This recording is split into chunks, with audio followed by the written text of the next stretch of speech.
waaleykum salaam wa rahmatullah jërëjëf wax yaa ngi laaj ñu wax muraaatu xilaaf mooy itam lu am importance lu am solo madaahib yi ku mel ne imaamul Maazari yaatal na ko lool muraatul xilaaf waaye nag muraatul xilaaf bu ñu ko wax dañ naan huwa atamassuku bi ra'yil muxaalif min wajhin mahal baqaa'i bi ra'yi madhabika anta min wajhin maanaam mooy i'tibaaru madhabil muxaalif min wajhin wal axdu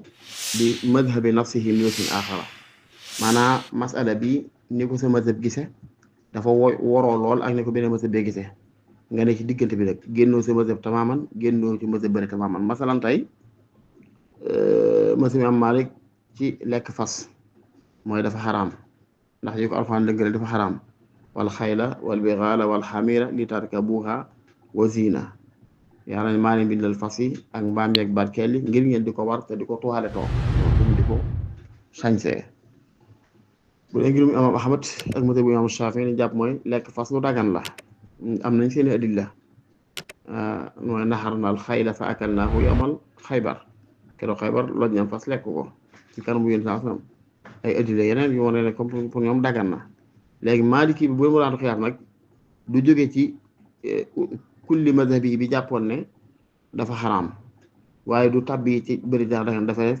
mu makruh da ko atteb karaaha loolu tuddee muraaxatul xilaaf comme ba tey masala fu basmala xam nga Maaliki yi jullik farata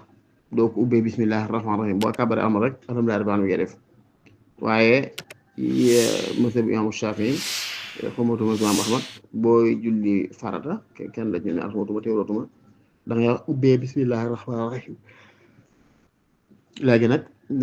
bismillahi rahmaani rahim jooju bu ci mazhab Maalik ñi jëm muraatu xilaaf dañ naan da nga koy yaru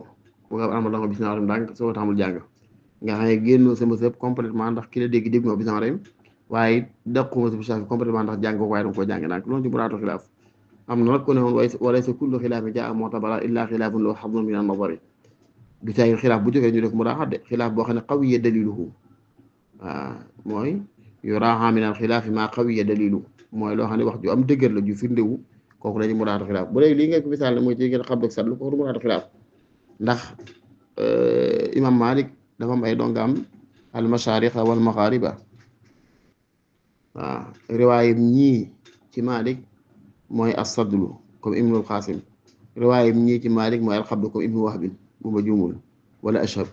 yoo seen riwaay ci imam mooy xabdu kon yow Maliki bi man nga xabdu man nga sadlu te taxul nga génn mazhab bi ba koy tuddee muraatu xilaaf loolu maa nekk la wallaahu taala a'lam bisawaab muraatu xilaaf moom leneen la waaye bu dee ci bi moom biir mazhab Malik daa am ñaar riwaaya bi sadli riwaaya bi la xabd boo ci tamasuk nag kenn du ko jàpp muraatu xilaaf wallaahu taala a'lam bisawaab